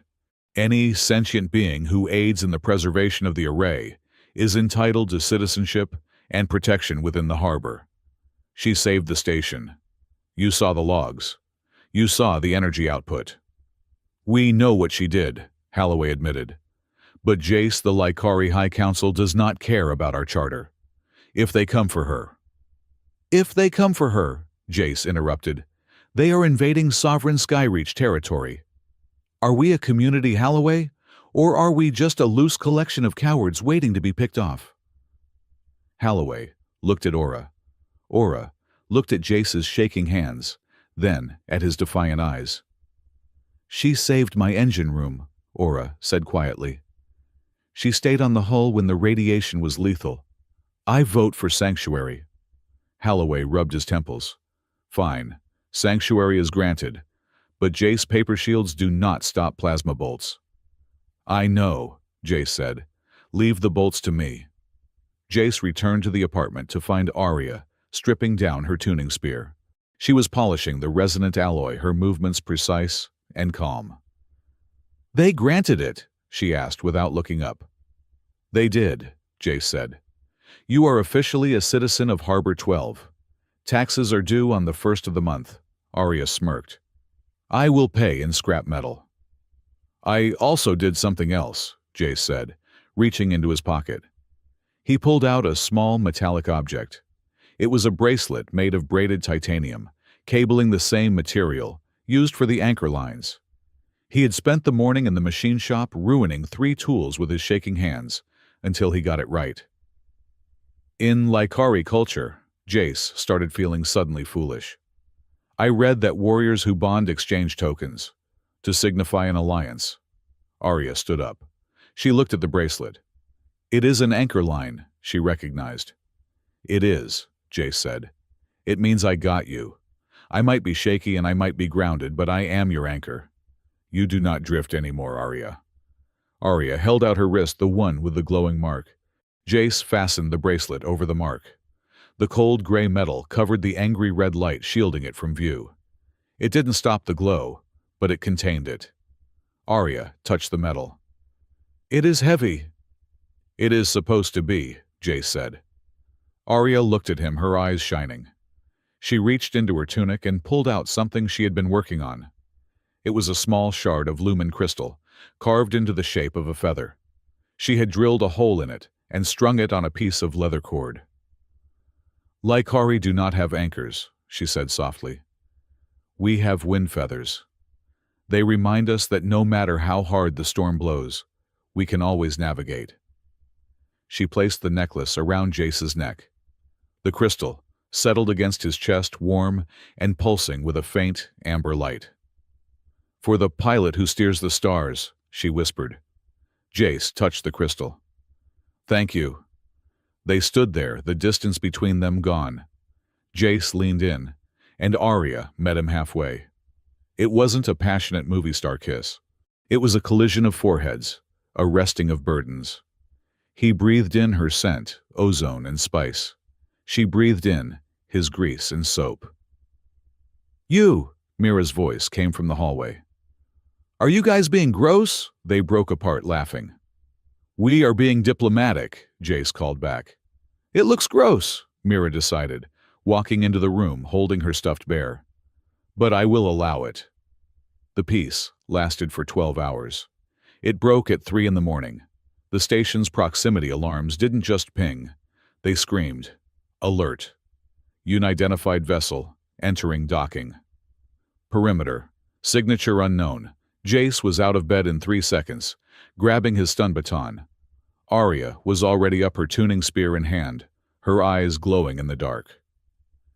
"Is it the hunters?" Jace asked, checking the monitor on the wall. "No," Arya said, frowning at the screen. "That is not a warpack ship. It is too small. It is," she leaned closer. "It is a diplomatic courier." The vessel on the screen was sleek, shaped like a crescent moon, gleaming with silver plating. It moved with an elegance that made the human freighters look like bricks. It didn't attack. It didn't hail. It simply glided past the outer defenses and locked onto the main docking ring. "They are docking," Jace said. "Without clearance." "They do not need clearance," Arya said, her voice hollow. "That is Aristal's personal ship, the Moonwalker." "I thought Aristal was on our side," Jace said. "She protected you in the medbay." "She protected me because I was unconscious," Arya said, tightening her grip on her spear. "Now I am awake, and she is here to finish the conversation." They woke Mira. Jace told her to stay in her room, to lock the door, and to not open it for anyone but him or Arya. "Is the bad lady here?" Mira asked, clutching her bear. "No," Arya said softly. "Just an old friend. Stay here, little star." Jace and Arya walked down to the main airlock. The corridors were empty, the residents of Harbor 12 wisely staying behind their blast doors. When they reached the docking ring, the airlock was already cycling. Steam hissed as the pressure equalized. The massive gear wheel door spun and opened. Standing on the ramp was Aristal. She was not wearing the ceremonial robes she had worn in the hospital. She was wearing full Lycari formal armor plates of white ceramic and silver weave. Behind her stood 2 guards, but they did not have weapons drawn. They held banners. One banner was black, the color of judgment. The other banner was white, the color of truth. Aristal stepped onto the deck. Her eyes locked onto Arya, then drifted to the titanium bracelet covering the Exile mark. Then, they moved to Jace, seeing the lumen feather around his neck. A faint smile touched the elder's lips. It was not a kind smile, but it was not cruel. "So," Aristal said, her voice echoing in the empty bay, "the wolf has found a den, and the human has found a spine." "Why are you here, Eris?" Arya stepped forward, positioning herself in front of Jace. "If you brought the execution order, read it, and get it over with." "I brought no order," Eris said. She reached into her armor and pulled out a small, crystalline object. It pulsed with a complex, dizzying light. "I brought a memory," Eris said. "The Council has been reviewing the archives, specifically the flight data from the day the first station fell, the day Ellen Rowan died." Jace stiffened. "What?" "We found something," Eris said, looking directly at Jace. "We found a transmission record that was buried in the static, a message from Ellen Rowan to Arya Fenn." She held up the crystal. "You didn't just stumble upon this family, Arya," Eris said softly. "And that little girl's letter didn't just float to you by accident. The universe has a sense of humor, but it is rarely this precise." Eris took a step closer. "We are not here to arrest you, Arya. We are here to witness the completion of a moon oath." "What moon oath?" Jace asked, looking at Arya. Arya's face had gone pale, her eyes wide with a dawning, terrifying realization. "The promise," she whispered. I thought it was just words." "Words have power," Eris said, "especially when spoken in the presence of a dying star." Eris gestured to the open airlock. "We have much to discuss, and I believe, Jace Rowan, that you deserve to hear the rest of the story. The part your wife never got to tell you." The tension in the bay shifted. The threat of violence dissolved, replaced by a heavy, suffocating mystery. Jace looked at Arya. She looked shattered, hopeful, and terrified all at once. "Let's talk," Jace said, lowering his baton. As they turned to lead Eris into the station, Jace glanced out the viewport. The stars looked different tonight. They didn't look like cold, distant fires. They looked like eyes watching, waiting. The airlock of Harbor 12 cycled with a heavy, pressurized hiss that sounded like a mechanical beast exhaling. The massive gear wheel door, scarred by years of micrometeoroid impacts and the recent stress of the pale bloom event, spun slowly, counterclockwise. The entire promenade was silent. It was not the terrified silence of the invasion from 2 nights ago, nor the panicked silence of the energy crisis. It was a silence born of pure, unadulterated curiosity, mixed with a healthy dose of apprehension. Jace Rowan stood at the foot of the ramp, his weight leaning heavily on his cane, though his spine was as straight as a structural beam. Beside him, Arya Fenn stood tall, her silver eyes fixed on the opening door. She wore the gray tunic Mira had found for her, but over it, she wore the titanium anchor cable bracelet Jace had forged. It was a declaration of belonging, a shackle of her own choosing. Mira stood between them, holding Jace's hand with her right hand and gripping the fabric of Arya's tunic with her left. She was the bridge, the small, trembling connection between the two worlds. The door clanked open. Aristal stepped out. The Lycari elder did not look like a monster from the nursery rhymes. She did not look like a savage from the Outer Rim. She looked like royalty. She wore armor of white ceramic plates that interlocked like the scales of a dragon, trimmed with a silver weave that caught the harsh overhead lights of the docking bay. She carried no weapon. In her hands, she held a staff made of twisted driftwood from some distant, ocean-covered moon, topped with a glowing orb of blue light. Behind her, 2 Lycari guards remained by the ship's hull. They did not step onto the station. It was a gesture of respect, or perhaps a calculation of threat. Eris walked down the ramp, her boots making a rhythmic click, click, click on the metal deck. She stopped 3 meters from Jace. Her gaze swept over the crowd of mechanics traders and pilots who had gathered on the upper balconies. She saw the fear in their eyes, but she also saw the curiosity. Then she looked at Jace. "Permission to board, Pilot Rowan." Eris asked, her voice calm and resonant, carrying without the need for a microphone. Jace looked at the staff in her hand, then at the open face of the Elder. "Permission granted, Elder Tal. Welcome to Harbor 12. "I bring no war," Eris announced to the room, raising the staff slightly. "I bring the truth, and I bring an end to a story that began 5 years ago." She gestured toward the administrative sector. "We need a room, somewhere quiet. The past is a ghost that does not like to shout." The conference room in the station's command center was small, smelling faintly of ozone and old coffee. One wall was a viewport looking out at the calm, starry expanse, where the pale bloom had once raged. Councilman Halloway and Chief Engineer Aura sat at the far end of the table acting as witnesses. Jace, Arya, and Mira sat on one side. Aristal sat opposite them. She placed the crystalline object she had shown them earlier on the table. It was a memory shard, a rare piece of Lycari technology that could record not just visual data, but emotional resonance.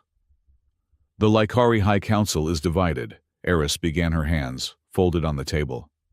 "Half of them want to burn this station to ash for harboring an exile who broke the laws of non-interference. They see Arya as a contagion, a rogue variable." Arya looked down at her hands, her jaw tightening. "The other half," Eris continued, looking at Arya with a strange softness, "saw the data from the bloom. They saw a single Lycari warrior hold back a stellar event that would have swallowed 3 systems. They call her the Shield Breaker. They say she has opened a door we kept locked for 1,000 years. "Which half are you?" Jace asked, his voice guarded. "I am the one who cast the vote to exile her 3 years ago," Eris admitted. "Because I thought she was reckless. I thought her obsession with humanity was a weakness." She tapped the crystal on the table. It hummed to life, projecting a 3-dimensional hologram into the air above the table. "I was wrong," Eris whispered. The hologram flickered and resolved into a scene.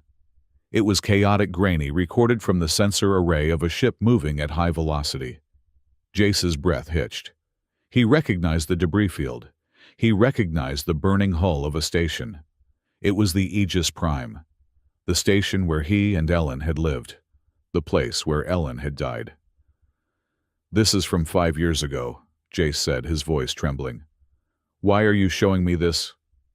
"Look closer, Jace," Arya said, softly, refusing to look at the projection. "Look at the escape vector." In the hologram, a small human transport ship, Jace's old escape pod, was rocketing away from the collapsing station. It was flying blindly through a cloud of superheated plasma and jagged metal. Suddenly, a shadow appeared in the hologram. A second ship. It was sleek, silver, and silent. It did not have human markings. It was a Lycari scout vessel. The silver ship moved with impossible speed. It placed itself between Jace's pod and a massive chunk of debris that was spiraling toward them. The debris slammed into the silver ship's shields, shattering against the force field. The silver ship shuddered, taking damage, but it held its line. It fired a tractor beam not to capture, but to stabilize. It nudged Jace's spinning pod, correcting its trajectory, pushing it into the clear lane of open space. Then, as quickly as it had appeared, the silver ship engaged its stealth drive and vanished into the darkness. The hologram faded. Jace stared at the empty air. His heart was hammering against his ribs like a trapped bird. For 5 years, he had told himself he was a good pilot, that he had saved Mira by pure instinct and skill, that he had navigated that asteroid field alone. He looked at Arya. "It was you," Jace whispered. "You were there." Arya nodded slowly, tears brimming in her silver eyes. "I was on a reconnaissance mission. I was under strict orders to observe only. Do not engage, do not interfere. Let the humans solve their own disasters. That is the Lycari way." "You broke protocol," Aristal said. "You risked a diplomatic incident to save one escape pod."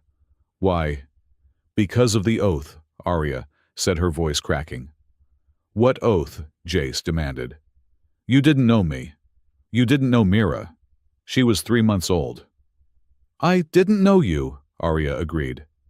She reached into her tunic and pulled out a small, tarnished locket. It was cheap metal, the kind sold in tourist shops. She opened it. Inside was a holographic picture of a woman, with laughing eyes and messy dark hair. Jace felt the air leave the room. "Ellen." 2 years before the accident, Arya said, her voice dropping to a hush. "I was a young scout. I crashed on the surface of Iseron's third moon during a solar flare. My life support was failing. My distress beacon was jammed." She looked at Jace. "Your wife found me. She was leading a geological survey team. She found a dying alien in a wreck." "She never told me," Jace said, stunned. "Because I asked her not to," Arya said. "If the council knew a human had touched me, had treated my wounds, I would have been shamed. Ellen hid me in her lab for 3 days. She synthesized a protein compound that my blood could accept. She saved my life, Jace. She saved me when my own people had left me for dead." Arya looked at Mira, who was listening with wide, wondrous eyes. "On the night I left," Arya continued, "I swore the moon oath to her. It is the oldest promise a Lycari can make. Blood for blood, breath for breath. If the dark comes for you, I will be the shield." Arya wiped a tear from her cheek. "When the Aegis Prime collapsed, I felt it. I felt her fear. Not for herself, but for you. For the baby. I arrived too late to save her. The bulkheads had already sealed. But I saw your pod. I saw her sacrifice." She looked at Jace, her gaze intense and pleading.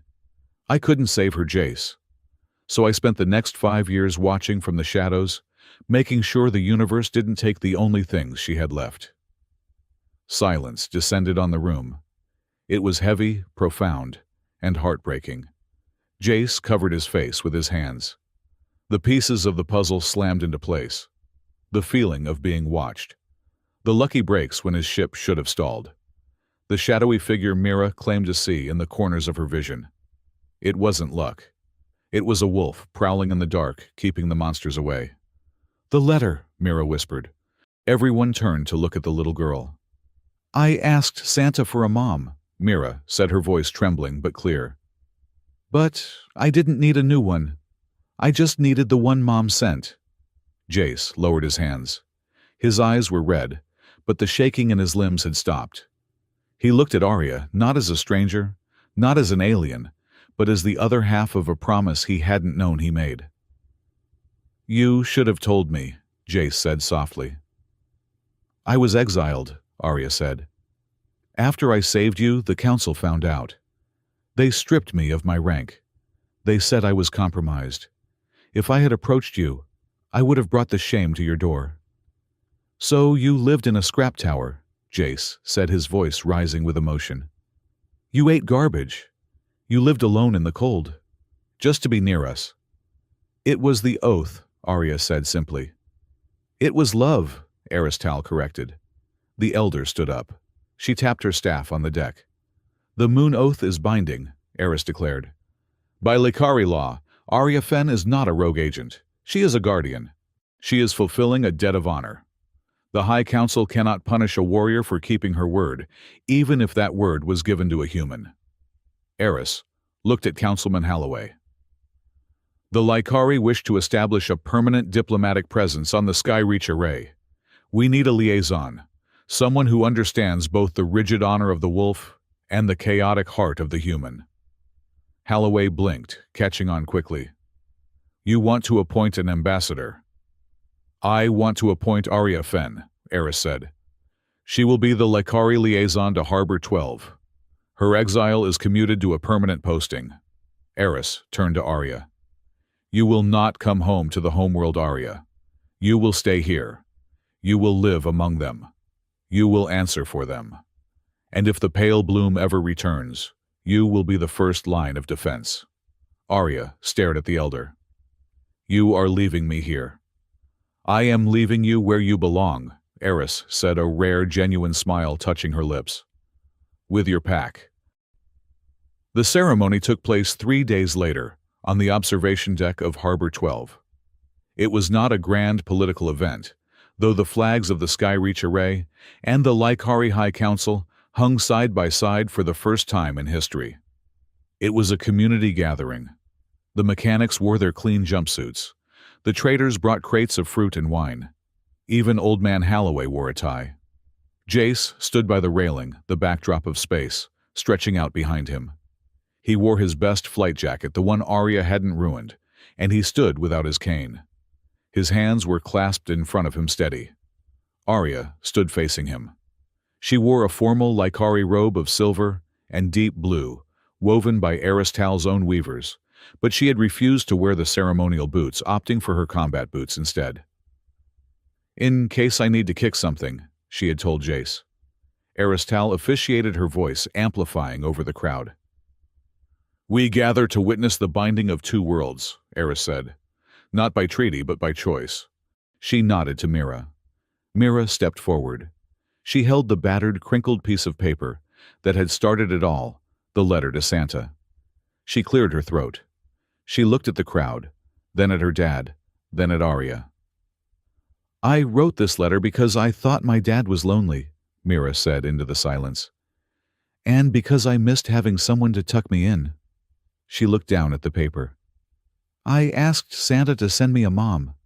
I thought he was taking a long time." Laughter rippled through the crowd, warm and gentle. "But now I know," Mira continued, looking at Arya. "He didn't have to send anyone. She was already here. She was just waiting for an invitation." Mira took a marker from her pocket.